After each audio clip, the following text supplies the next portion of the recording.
ಇನ್ನಷ್ಟು ಬೇರೆ ವಿಷಯಗಳ ಕೂಡ ಪ್ರಸ್ತಾಪ ಮಾಡ್ತಕ್ಕಂಥ ಮತ್ತು ಹೀಗೆ ಸಮಯವನ್ನು ಕಳೀತಕ್ಕಂಥ ವ್ಯರ್ಥ ಪ್ರಯತ್ನವಾಗುತ್ತದೆ.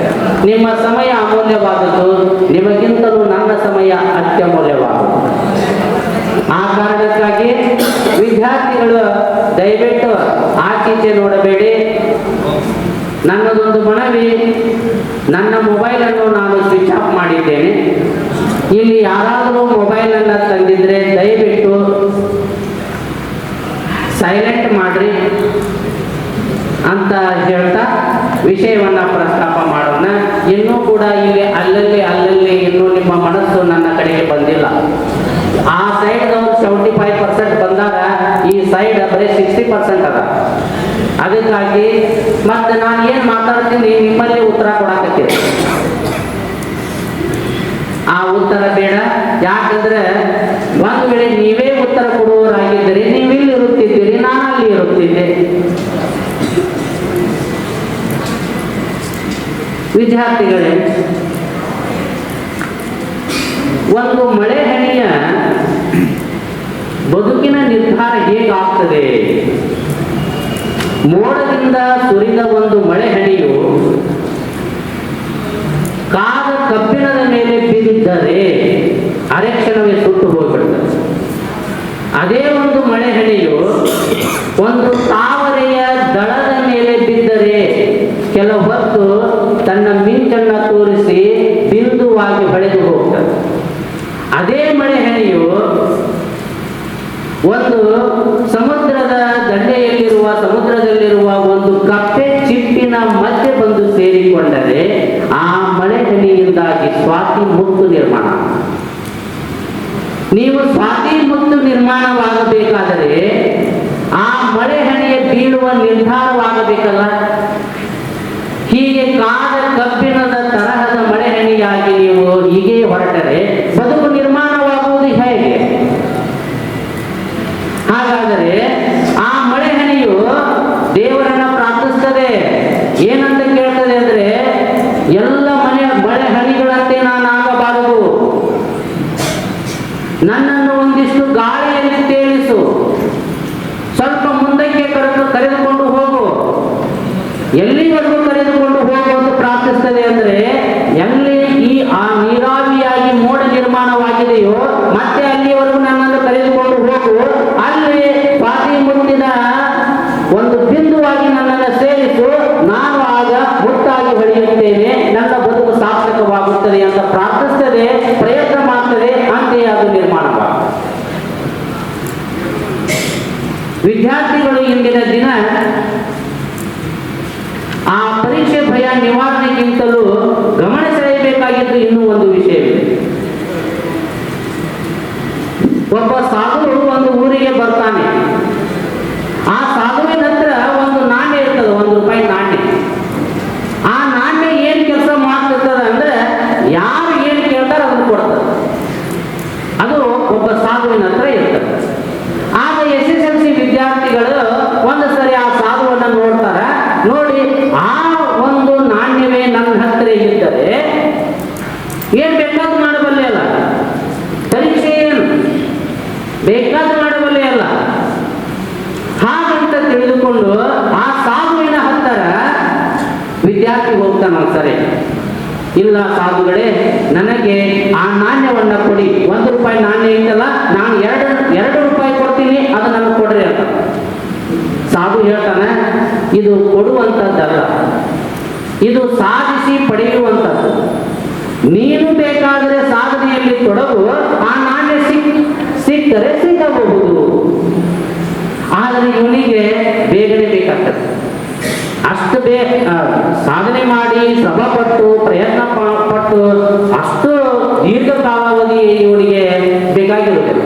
ಬೇಗನೆ ಬೇಕು, ತಕ್ಷಣವೇ ಬೇಕು, ಈಗ ಅಂದ ತಕ್ಷಣ ಕೈಗೆ ಬರಬೇಕು. ಸಾಧು ಕೊಡುವುದಿಲ್ಲ. ಕೊನೆಗೆ ಸಾಧುಗಳು ಒಂದು ಊರ ಹೊರಗಿನ ಒಂದು ಹಾಳು ಬಿದ್ದ ಒಂದು ಮನೆಯಲ್ಲಿ ಇರ್ತಾರೆ. ಗುಡಿಸಲು ಎಣ್ಣೆ.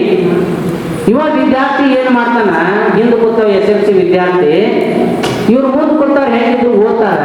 ನಾನು ಆ ನಾಣ್ಯ ತಗೊಂಡ್ಬಿಡ್ಬೇಕು, ಆ ಸಾಧುವಿನ ಹತ್ರ ಹೋಗ್ಬೇಕು ಅಂತೇಳಿ ಸಾಧುವಿನ ಹತ್ರ ಸಾಯಂಕಾಲ ಹೋಗ್ತಾನ. ಇಲ್ರಿ, ಅದು ನನಗೆ ನಾಣ್ಯ ಕೊಡ್ರಿ, ಕೊಡುವುದಿಲ್ಲ ಅಂತ. ಇಲ್ಲ, ನಾನು ಇಲ್ಲಿ ಉಳಿದುಕೊಳ್ಳಬಹುದೇ ಅಂತ. ಆಯ್ತು, ಜೊತೆ ಇರಬಹುದು ಅಂತ. ಸಾಧುವಿನೊಂದಿಗೆ ಒಂದು ದಿನ ರಾತ್ರಿ ಆ ವಿದ್ಯಾರ್ಥಿ ಅಲ್ಲಿಯೇ ಉಳಿತಾನ. ಸಾಧುಗೆ ಮಧ್ಯರಾತ್ರಿ ಭಾರಿ ಜೋರು ನಿದ್ದೆ ಹತ್ತಿರ್ತದೆ, ಇವನಿಗೆ ಎಚ್ಚರ ಆಗ್ತದೆ. ಯಾಕೆ ಎಚ್ಚರ ಆಗ್ತದಂದ್ರೆ ಆ ನಾಣ್ಯ ಕಳ್ತನ ಮಾಡ್ತಾನೆ. ಸಾಧು ನಿದ್ದೆಗೆ ಜಾರಿದಾಗ ಇಡೀ ಗುಡಿಸಲನ್ನ, ಇಡೀ ಮನೆಯನ್ನ ವಿದ್ಯಾರ್ಥಿ ಎಲ್ಲ ಕಡೆ ಹುಡುಕಾಡ್ತಾನ. ನಾಣ್ಯ ಎಲ್ಲಿರ್ತಾನ ನೋಡ್ಬೇಕು. ಹುಡುಕಾಡ್ತಾ ಹೋಗ್ತಾನ, ಎಲ್ಲ ಕಡೆ ಹುಡುಕಾಡ್ತಾನ, ಅಲ್ಲಿ ಎಲ್ಲ ಕಿತ್ತಾಡ್ತಾನ. ಆದರೆ 4 ಗಂಟೆ ಆದ್ರೂ ಕೂಡ, ಬೆಳಗಿನ 4 ಗಂಟೆ ಆದ್ರೂ ಆ ನಾಣ್ಯ ಸಿಗಲ್ಲ. ಮತ್ತಿನ್ನು ಇವ್ರು ಗುರುಗಳು ಹೇಳ್ತಾರ, ಇನ್ನು ಸಂಧ್ಯಾ ವಂದನೆ ಕಾರ್ಯಕ್ರಮಗಳನ್ನ ಸ್ಟಾರ್ಟ್ ಮಾಡ್ತಾರೆ ಅಂತ ಪಟ್ ಅಂತ ಮಾಡ್ಕೊತಾನ. ಆಮೇಲೆ ಗುರುಗಳು ಎಲ್ಲ ಹೊರಗಡೆ ಹೋಗಿ ಬೆಳಗಿನ ಕಾರ್ಯಕ್ರಮಗಳನ್ನು ಮುಗಿಸಿ, ಎಲ್ಲ ತಪಸ್ಸನ್ನ ಮುಗಿಸಿ ಧ್ಯಾನವನ್ನ ಮಾಡಿಕೊಂಡು ಬರ್ತಾರೆ. ಆಗ ಅಸ್ತವ್ಯಸ್ತವಾಗಿರ್ತಕ್ಕಂಥದ್ದು ಅವ್ರಿಗೆ ಸಂಶಯ ಬರ್ತದೆ. ಯಾಕೆ ಹೀಗಾಯ್ತು ಅಂತ ಯೋಚನೆ ಮಾಡ್ತಾ ಒಳಗೆ ಪ್ರವೇಶಿಸಿದಾಗ ವಿದ್ಯಾರ್ಥಿ ಅಂತಾನ, ಇಲ್ಲ ಗುರುಗಳೇ, ನಾನು ತಪ್ಪು ಮಾಡಿದ್ದೇನೆ, ಆ ನಾಣ್ಯವನ್ನ ಹುಡುಕಾಡಿನಿ, ಆದರೂ ನನಗೆ ಸಿಕ್ಕಿಲ್ಲ. ಆಗ ಹೇಗಾದ್ರೂ ಮಾಡಿ ನನಗೆ ಆ ನಾಣ್ಯ ಬೇಕು, ನಾನು ತಪ್ಪು ಮಾಡಿದ್ದು ನಿಜ. ಆಗ ಸಾಧು ಹೇಳ್ತಾನ, ಅಲ್ಲೂ ಎಲ್ಲ ಕಡೆ ಹುಡುಕಾಡಿ, ನಾನು ಮಲಗಿರುವ ಹಾಸಿಗೆಯನ್ನು ಕೂಡ ಕಿತ್ತಾಡಿ ಹುಡುಕಾಡಿ, ಆದರೆ ಆ ನಾಣ್ಯ ಎಲ್ಲೈತಿ ಅಂತಂದ್ರೆ ತಾನು ಇಟ್ಟ ತಲೆದಿಂಬನ್ನ ಹಿಂಗೆ ಎತ್ತರ ಅಲ್ಲೇ ಇರ್ತದ ಆ ನಾಣ್ಯ. ಇಲ್ಲಿ ಒಂದು ಬಿಟ್ಟು ಎಲ್ಲ ಕಡೆ ಹುಡುಕಾಡಿ. ಅಲ್ಲೂ ಇಂದಿನ ವಿದ್ಯಾರ್ಥಿಗಳ ಪರಿಸ್ಥಿತಿ ಏನಾಗಿದೆ ಎಂದರೆ, ಹೀಗೆ ಸಾಧುವಿನ ನಾಣ್ಯಕ್ಕಾಗಿ ಎಲ್ಲೆಲ್ಲೋ ಹುಡುಕಾಡ್ತಾ ಬಂದಿದೆ. ಎಲ್ಲ ಹುಡುಕಾಡಕತ್ತೀರಿ, ಎಲ್ಲಾ ನೋಟ್ಸ್ಗಳನ್ನ ತಗೊಂಡಿರಿ, ಯಾರು ಎಷ್ಟು ಪಾಸಿಂಗ್ ಪ್ಯಾಕೇಜ್ ಕೊಡ್ತಾರೆ ಎಲ್ಲ ತಗೊಂಡಿರಿ, ಜೊತೆಗೆ ಪಠ್ಯ ಪುಸ್ತಕ ಅಮೂಲ್ಯವಾಗಿದ್ರು ಸಿಕ್ಕದ, ಜೊತೆಗೆ ಮತ್ತೊಬ್ರು ಯಾರೋ ಒಂದು ಬೇರೆ ಕಡೆದವ್ರು ಬಂದು ಹೇಳ್ತಾರ, ಇದು ಭಾರಿ ಐತಿ, ನೋಟ್ಸ್ ಓದಿದ್ರ ಆರಾಮ್ 80 ಮಾರ್ಕ್ಸ್ ತಗೋಬಹುದು. ಇದನ್ನು ಬಿಡೋದು ಮತ್ತೆ ಅದನ್ನು ಹುಡುಕಾಡ. ಹೀಗಾಗುವುದರಿಂದ ವಿದ್ಯಾರ್ಥಿಯ ಯಶಸ್ಸು ಸಿಗುವುದಿಲ್ಲ.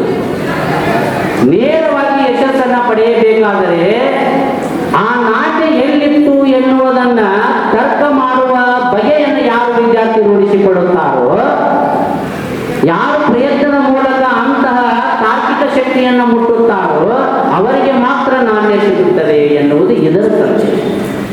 ಅಂತೆಯೇ ವಿದ್ಯಾರ್ಥಿಗಳು ಇನ್ನೂ ಅಲ್ಲಲ್ಲೇ ಸ್ವಲ್ಪ ಅಡಗಾಡಕತ್ತೀರಿ, ಇನ್ನೂ ನಾನು ಪ್ರಾರಂಭ ಮಾಡಿಲ್ಲ, ನೀವು ತಿಳ್ಕೊಂಡಿರಿ, ಇನ್ನೂ ನಾನು ಏನು ವಿಷಯವನ್ನು ನಿಮಗೆ ಹೇಳ್ಬೇಕಾಗಿತ್ತು ಅದನ್ನ ಇನ್ನೂ ಪ್ರಾರಂಭ ಮಾಡಿದೆ. ಸುಮ್ಮ ಕತೆ ಹೇಳಕತ್ತೀನಿ, ನಾನು ಕತೆ ಕೇಳಾಕತ್ತೀರಿ. ಆ ಪರೀಕ್ಷೆಗೆ ಬರಬೇಕು, ಪರೀಕ್ಷಾ ಭಯಕ್ಕೆ ಬರಬೇಕು ಅಂದ್ರೆ ನಾನು ಅದರ ಪ್ರಸ್ತಾಪ ಮಾಡುವ ಮಟ್ಟಿಗೆ ನಿಮ್ಮ ಮನಸ್ಸಿನ ಬಂದಿಲ್ಲ. ದಯವಿಟ್ಟು ಈಗ ಸ್ವಲ್ಪ ಬರುತ್ತಿದ್ದೀರಿ.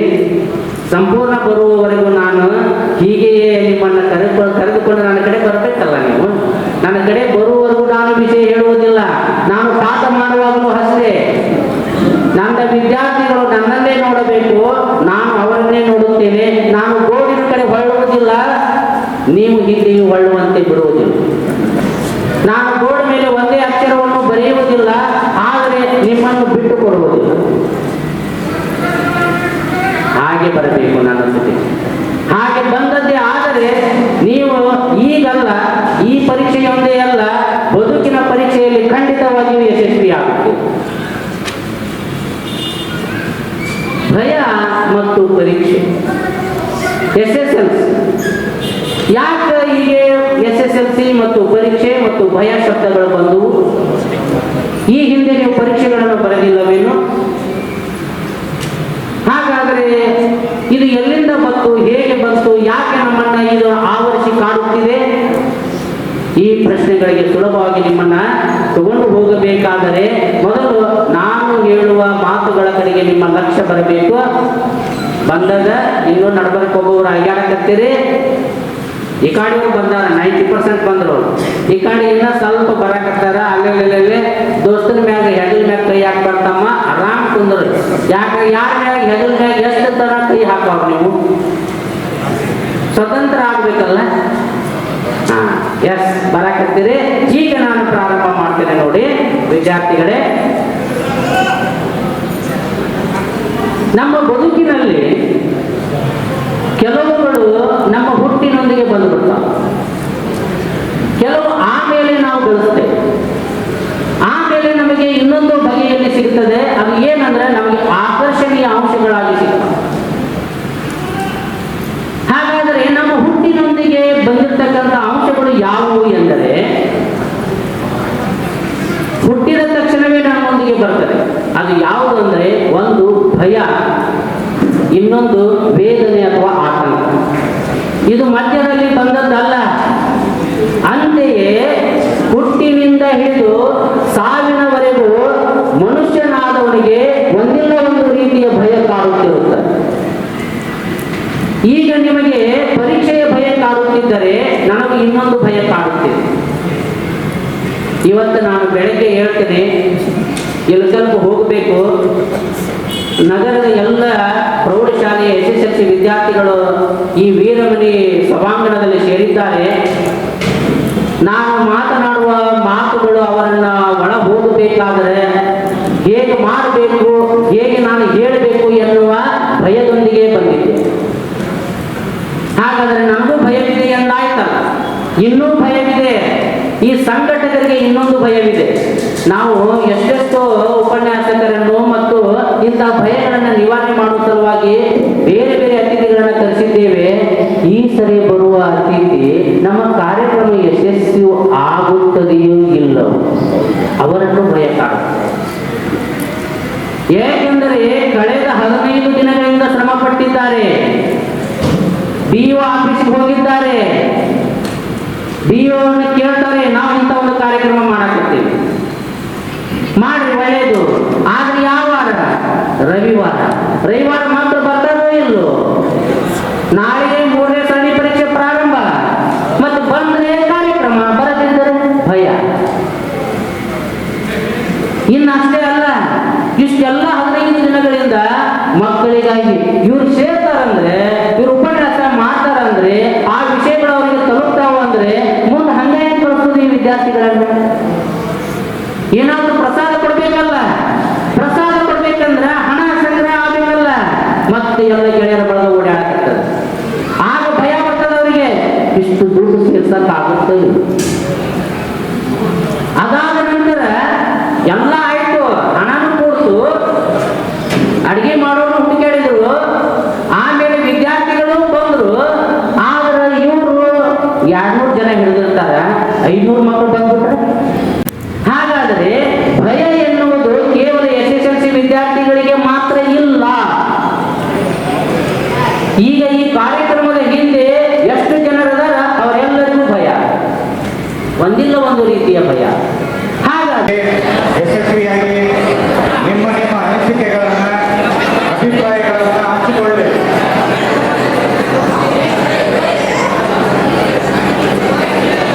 ಈ ಫೀಡ್ಬ್ಯಾಕ್ ಮಾತಿಗೆ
ಬಂದವ.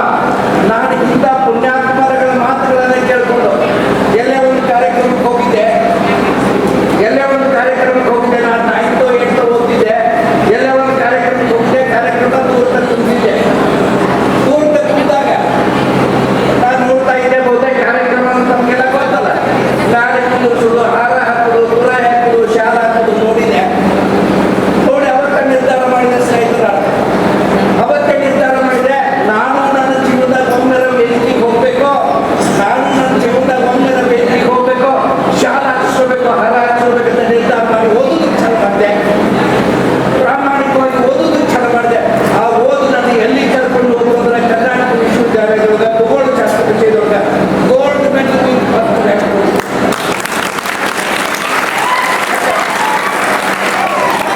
ಯಾಕೆ ಸ್ನೇಹಿತರಿಗೆ ಸಾಧ್ಯ ಇಲ್ಲ. ನಾನು ಎಲ್ಲಿ ಹೋದರೆ SSLC ಮಕ್ಕಳ ಜೊತೆ ಮಾತಾಡ್ತೀನಿ, ನಿಮ್ಮ ಮಾರ್ಕ್ಸ್ ಎಷ್ಟು, ಟೋಟಲ್ ಅಂಕಗಳು ಎಷ್ಟು, 625. ಜೂನ್ ತಿಂಗಳಿಂದ ಹಿಡ್ಕೊಂಡು ಮಾರ್ಚ್ವರೆಗೂ ಕೂಡ ನಾವು ಇಲಾಖೆ ವತಿಯಿಂದ ಹಲವಾರು ಕಾರ್ಯಕ್ರಮಗಳನ್ನು ಹಾಕೊಂಡಿದ್ದೀವಿ. ಕಳೆದ 19/2/2026ರಂದು NC ಮಕ್ಕಳಿಗೋಸ್ಕರವಾಗಿ ನಮ್ಮ ಅವಳಿ ತಾಲೂಕಿನಲ್ಲಿ 9 ಕೇಂದ್ರಗಳಲ್ಲಿ ನಾವು ವಿಶೇಷವಾಗಿರ್ತಕ್ಕಂಥ ಕಾರ್ಯಕ್ರಮಗಳನ್ನು ಹಾಕೊಂಡಿದ್ದೀವಿ. ಇವತ್ತು ನಡೀತಕ್ಕಂಥ ಈ ಕಾರ್ಯಕ್ರಮದಲ್ಲಿ ಇಷ್ಟು ಮಕ್ಕಳು ಜಮಾವಣೆ ಆಗ್ತಾರಿಲ್ಲ ಅಂತ ಅನ್ಕೊಂಡಿದ್ದೆ ನಾನು. ಯಾಕಂದ್ರೆ ಕಾರ್ಯಕ್ರಮ 2 ದಿವಸ ಆಗೈತಿ, ನಾಳೆಗೆ ಪರೀಕ್ಷೆ ಐತಿ. ನಾಳೆ ನೀವು ಪರೀಕ್ಷೆ 3 ಬರೀತಾ ಇದ್ದೀರಿ, ಪರೀಕ್ಷೆ 3ರ ಸಿದ್ಧತೆಯನ್ನು ಕೂಡ ಮಾಡ್ಕೊಳ್ತಾ ಇದ್ದೀರಿ. ನಮ್ಮ ತಾಲೂಕಿನ ರಿಸಲ್ಟ್ ಡೌನ್ ಆಗ್ತದೆ. ಇಲ್ಲಿ ನಿಮ್ಮ ಡಿಸಿಪ್ಲಿನ್ ತೋರಿಸ್ಕೊಡ್ತದೆ. ನೀವು ಯಾವ ಶಾಲೆ ಮಕ್ಕಳು ಇಲ್ಲಿ 14 ಶಾಲೆ ಮಕ್ಕಳನ್ನ ಗುರುತಿಸಿದ್ರಿ, 14 ಶಾಲೆ ಮಕ್ಕಳು ಎಷ್ಟು ಮಟ್ಟಿಗೆ ಡಿಸಿಪ್ಲಿನ್ ಎದುರಿಸೋದ್ರ ಮೂಲಕ ಗೊತ್ತಾಗ್ತದೆ. ಯಾಕೆ ಫಲಿತಾಂಶ ಕಡಿಮೆ ಆಗ್ತದೆ ಅಂತಂದ್ರೆ ನಿಮ್ಮ ಈ ಶಿಸ್ತೆ ತೋರಿಸ್ಕೊಡಬೇಕಲ್ಲ, ಈ ಶಿಸ್ತೆ ತೋರಿಸ್ಕೊಡಬೇಕಲ್ಲ, ಇದು ನಿಮ್ಮ ಫಲಿತಾಂಶದ ಕಡಿಮೆಗೆ, ನಮ್ಮ ತಾಲೂಕಿನ ರಿಸಲ್ಟ್ಗೆ ಕಡಿಮೆ ಆಗಲಿಕ್ಕೆ ಕಾರಣವಾಗ್ತದೆ. ಇಡೀ ಶೈಕ್ಷಣಿಕ ವರ್ಷದುದ್ದಕ್ಕೂ ಸರ್ಕಾರ ಹಲವಾರು ಕಾರ್ಯಕ್ರಮಗಳನ್ನು ಹಾಕೊಂಡು ನಮ್ಮ ಮಕ್ಕಳು 100ಕ್ಕೆ 100% ಫಲಿತಾಂಶವನ್ನು ಸಾಧಿಸಲಿ ಅನ್ನೋ ನಿಟ್ಟಿನೊಳಗೆ ಇವತ್ತ ಹಲವಾರು ಕಾರ್ಯಕ್ರಮಗಳನ್ನು ಹಾಕೊಳ್ಳೋದ್ರ ಮೂಲಕ, ಜೊತೆಗೆ ಇಂಥ ಹಲವಾರು ಸಂಘ ಸಂಸ್ಥೆಗಳು ಕೂಡ ಇವತ್ತು SSLC ಫಲಿತಾಂಶ ಮುಂದಾಗಲಿಕ್ಕೆ ಇವತ್ತು ಅವ್ರು ಕೈ ಜೋಡಿಸಿದ್ದಾರೆ. ಅಂದ್ರೆ ಅವರಿಗೆ ನಾವು ಸಾವಿರ ಶರಣಗಳನ್ನು ನಾವು ಸಮರ್ಪಿಸಲೇಬೇಕು. ಇದೆಲ್ಲ ಮಾಡೋದು ಯಾಕಂತಂದ್ರೆ ನಿಮಗೋಸ್ಕರ, ಇದೆಲ್ಲ ಮಾಡೋದು ಹೇಗೆ ನಿಮಗೋಸ್ಕರ. ನಿಜವಾಗ್ಲೂ ಹೇಳ್ಬೇಕಂದ್ರೆ ನಮ್ಮಲ್ಲಿ ಬಂದಿರ್ತಕ್ಕಂಥ DD5 ಸಾಹೇಬರು ಕೂಡ ಬಹಳಷ್ಟು ಮಕ್ಕಳ ಮನಸ್ಸಿನ ಹೃದಯಗಳು ಫಲಿತಾಂಶ ಹೆಚ್ಚಳಕ್ಕೋಸ್ಕರ, ಮಕ್ಕಳಿಗೋಸ್ಕರ ನಿನ್ನೆ ಒಂದು ಬೇರೂರು ಅನ್ನೋ ಗ್ರಾಮಕ್ಕೆ ಸ್ವತಃ CS ಅವರು ಶಶಿಧರ್ ಕುರೇಲ್ ಸಾಹೇಬರು ಸ್ವತಃ ಪ್ರತಿಯೊಂದು ಹಳ್ಳಿ ಮಗುವಿಗೆ ಹೋಗಿ ಭೇಟಿಯಾಗಿ ಅವರ ಈ ಒಂದು SSLC ಫಲಿತಾಂಶದ ಕುರಿತಾಗಿ ಅವ್ರಿಗೆ ಮನವರಿಕೆ ಮಾಡಿಕೊಟ್ಟು ಮಕ್ಕಳಿಗೆ ಓದಲಿಕ್ಕೆ ವ್ಯವಸ್ಥೆಯನ್ನು ಕಲ್ಪಿಸತಕ್ಕಂಥದ್ದು ನೋಡಿದ್ರೆ ನಿಜವಾಗ್ಲೂ ಜಿಲ್ಲಾಡಳಿತಗಳು ನಿಮ್ಮ ಫಲಿತಾಂಶಕ್ಕೋಸ್ಕರ ಇಷ್ಟೆಲ್ಲ ಹೋರಾಟ ಮಾಡಿಕೊಡ್ತೀವಿ. ಇವತ್ತು DC ಅವರು ಕೂಡ ಮನೆ ಮನೆಗೆ ಭೇಟಿ ಕೊಡ್ತಾ ಇದ್ದಾರೆ, ಇವತ್ತು ತಹಶೀಲ್ದಾರ್ ಸಾಹೇಬರು ಕೂಡ ಮನೆ ಮನೆಗೆ ಭೇಟಿ ಕೊಡ್ತಾ ಇದ್ದಾರೆ, CS ಅವರು ಕೂಡ ಮನೆ ಮನೆಗೆ ಭೇಟಿ ಕೊಡ್ತಾ ಇದ್ದಾರೆ ಅಂತಂದ್ರೆ ತಿಳ್ಕೊಂಡ್ರೆ ನೀವೆಂತ ಪುಣ್ಯವಂತರು ಅಂತ. ಯಾಕಂದ್ರೆ ಇಡೀ ಜಿಲ್ಲಾಡಳಿತದಲ್ಲಿ ನಿಮ್ಮ ಮೇಲೆ ಕೇಂದ್ರೀಕರಣ ಆಗಲಿಕ್ಕೆ ನಾವು ಪುಣ್ಯವಂತರು ಅಂತ ನೀವು ತಿಳ್ಕೊಂಡು. ಅಷ್ಟೇ ಅಲ್ಲ, ಈ ವರ್ಷ ಏನಪ್ಪ ವಿಶೇಷ ಅಂತಂದ್ರೆ ಪ್ರತಿ ವರ್ಷದಂತೆ ಈ ವರ್ಷ ನಿಮ್ಗೆ ಯಾವುದೇ ರೀತಿ ತೊಂದರೆ ಆಗಲ್ಲ. ಬ್ಲೂ ಪ್ರಿಂಟ್ ಅನ್ನು ಮೊದಲು ಅಡ್ವಾನ್ಸ್ ಕೊಟ್ಟಿವಿ, ಕ್ವಶನ್ ಪೇಪರ್ ಅಡ್ವಾನ್ಸ್ ಕೈ ಒಳಗೆ ನಾವು ಜಾಸ್ತಿ ಆ ಕ್ವಶನ್ ಪೇಪರ್ ಅಧ್ಯಯನ ಒಳಗೆ 625 ಏನು ಅಂದ್ಕೊಂಡಿದ್ರಲ್ಲ ಅದು ಸುಲಭವಾಗಿ ಸಾಧ್ಯವಾಗಿದೆ. ಅಷ್ಟೇ ಅಲ್ಲ, ಮತ್ತೆ ಈಗ ಹೆಂಗಾಗಿತ್ತು ಅಂದ್ರೆ ಕೊಡುವ ದಾನಿಗಳ ಸಂಖ್ಯೆ ಜಾಸ್ತಿ ಆಗಿದೆ, ಆದರೆ ಪಡೆದುಕೊಳ್ಳುವ ಕೈಗಳ ಸಂಖ್ಯೆ ಕಡಿಮೆ ಆಗ್ತಾ ಇದೆ. ಅದಕ್ಕೆಲ್ಲ ಕಾರಣ ಏನಂದ್ರೆ ಹೀಗೆ ಮಾಡಬೇಕಂದ್ರೆ ಹೋಗ್ತದೆ. ಇದಕ್ಕಾಗ ಇಲ್ಲಿ ಕೊಡುವ ದಾನಿಗಳು ಕಳೆದ ಬಾರಿ ನಾವು SSLC ಮಕ್ಕಳಿಗಾಗಿ ಮೀಸಲಿಟ್ಟ ಹಣದ ಒಂದು 6 ತಾಲೂಕಿನಲ್ಲಿ ಮೊತ್ತಗಳನ್ನು ಕಲೆಕ್ಟ್ ಮಾಡಿ ಕೇಳ್ತಾ ಇದ್ವಿ. ನಮ್ಮ ಇರುತ್ತಲ ತಾಲೂಕಿನಲ್ಲಿ SSLC ಮಕ್ಕಳಿಗಾಗಿ ಕೊಡುಗೆ ದಾನಿಗಳ ಸಂಖ್ಯೆ ಎಷ್ಟಾಗಿದೆ ಅಮೌಂಟ್ ಅಂತಂದ್ರೆ 30 ಲಕ್ಷ ರೂಪಾಯಿ. ಎಷ್ಟೈತ್ರಿ? 30 ಲಕ್ಷ ರೂಪಾಯಿ ನಾವು ಏನು ಮಾಡಿದ್ವಿ, ಹಣವನ್ನು ಸಂಗ್ರಹ ಮಾಡಿದ್ವಿ. ಸೊ SSLC ಪ್ರಥಮ